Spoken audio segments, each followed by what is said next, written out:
রাস্তার ধারে দাঁড়িয়ে একটু চা খেয়ে নিলাম। সেটা তো আপনারা আগের দিনের ব্লগে দেখেইছেন। এখানেই ব্লগটা শেষ করেছিলাম।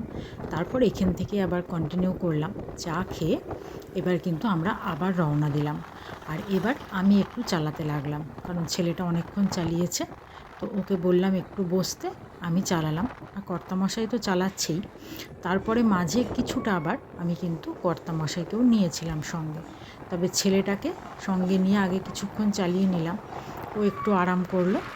এরপর আমরা চলে গেলাম টিফিন করতে। এখন একটু দাঁড়ালাম টিফিন করবো বলে, যে এখানে আছে, এখানে একটু টিফিন করে নেব, তারপর আবার রওনা দেব। কারণ সামনে কর্তামশাই বললো আর খুব বেশি খাবারের দোকান নেই। তো আমরা ফারাক্কা ব্যারেজের দিকে না গিয়ে পাশের রাস্তা দিয়ে ঢুকে পড়লাম। এই এই এই রাস্তাটা দিয়েই যাব, এই সামনের রাস্তাটা দিয়ে। এখানে টিফিনটা করে নিয়ে তারপর রওনা দেব। এই যে আমাদের টিফিন চলে এসছে, রুটি আর একটা সবজি আছে, সাথে অমলেট আছে গরম গরম। তো খাওয়া কমপ্লিট করে নিই, সবাই মিলে খেয়ে নিই, এরপর আবার খেতে অনেক বেলা হয়ে যাবে। যাই হোক, দোকানটা ছোট হলেও কিন্তু খাবারটা বেশ সুস্বাদু ছিল। আসলে দোকানটা ছোট কিন্তু খুব চলতি দোকান, তো রাস্তার পাশে, তাই খাবারটা কিন্তু বাসি হওয়ার খুব একটা চান্স নেই। যেমনই খাবার হোক, খাবারটা একদম টাটকা ছিল। সেটাই হচ্ছে সব থেকে বড় ব্যাপার। খাবারটা খেয়ে দিয়ে আমরা আবারও রওনা দিলাম। এই যে স্কুটি বা বাইকে করে বেড়ানো এতটা আনন্দ, সেটা কিন্তু আমি গত বছর বেড়াতে গিয়ে বুঝেছি। আপনারা অনেকেই দেখেছেন যে আমরা গত বছরও বেড়াতে গেছিলাম স্কুটি করে, তখন দুটো স্কুটিতে নিয়ে গিয়েছিলাম। আর এবছর এটা তো খুব বেশি বড় বেড়ানো নয়, একদিনের ট্যুর। আমি ছোট ছোট করে ব্লগগুলো আপনাদের সঙ্গে শেয়ার করছি আপনাদের দেখার সুবিধার্থে। তো এই স্কুটিতে করে কিন্তু বেড়াতে ভালোই লাগে। তো দেখলেন আমরা কিন্তু এখনও ফারাক্কাই ক্রস করছি। এবার স্কুটিটা এই যে এই সময় আমার কর্তামশাইকে আমি একটু পিছনে চাপিয়ে নিলাম, ছেলেকে কর্তামশাইয়ের বাইকটা দিয়ে দিলাম।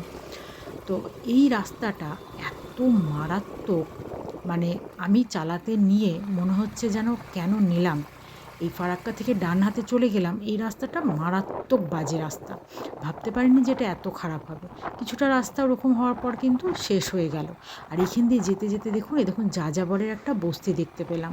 খুব সুন্দর লাগলো আমার দেখতে। জায়গাটা এত সুন্দর, সবুজ প্রান্তরের মাঝখানে ওরা এইভাবে ছোট ছোট ঘর করে আছে। তারপর কিছুটা যাওয়ার পর দেখছি আবারও রাস্তা খারাপ। তখন আমি কিন্তু আবার এক জায়গায় দাঁড়িয়ে কর্তামশাইকে দিয়ে দিলাম। এখানে পাশে এই যে পাথরের এই খাদানগুলো আছে, এই জন্য কিন্তু রাস্তাগুলো এত খারাপ এখানে।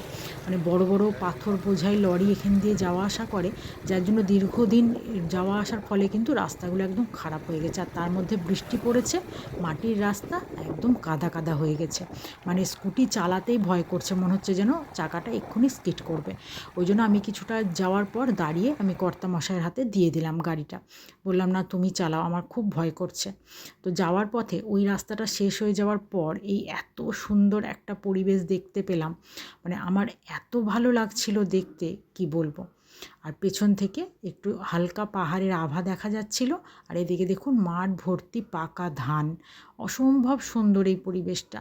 মানে মন হচ্ছিল যেন এখানেই দাঁড়িয়ে কিছুটা ছবি তুলি, ভিডিও করি, কিন্তু আমাদের ওদিকে যেতে লেট হয়ে যাবে, তাই আবার না করে রওনা দিয়ে দিলাম। ওই শুধু দেখতে দেখতে একটু ভিডিও শ্যুট নিতে নিতে চলে গেলাম। তো এই ছোট্ট ছোট্ট ভিডিও ক্লিপগুলো নিয়ে আমার কিন্তু বেশ ভালোই লাগছিল দেখতে। তারপর এই দেখুন আবার কিন্তু কর্তামশাই চলে গেছে নিজের বাইকে, আমি আর ছেলে আবার স্কুটিতে। তো এবার ওখান থেকে আমরা কিন্তু অলরেডি ঝাড়খণ্ডে ঢুকে পড়েছি। এটা হলো ঝাড়খণ্ডের একটা স্টেশন, বারকুডি না বাকুডি কী যেন বলছে, দেখলাম লেখাটা ছিল। তো ওখান থেকেই আমরা আবার পাশ দিয়ে চলে যাচ্ছি। রাস্তা যাওয়ার পথে রাস্তার মানে চারপাশের ভিউটা এত সুন্দর ছিল, মানে গ্রাম্য পরিবেশ, আপনারা তো সবটাই দেখলেন। যার জন্য এই অনুভূতিগুলোর জন্যই কিন্তু মানে স্কুটি বা বাইকে বেড়াতে এত বেশি ভালো লাগে। হ্যাঁ, যারা ছোট গাড়িতে যান তাদেরও কিন্তু বেশ ভালো লাগে। রাস্তাটা একটু খারাপ ছিল, যাই হোক।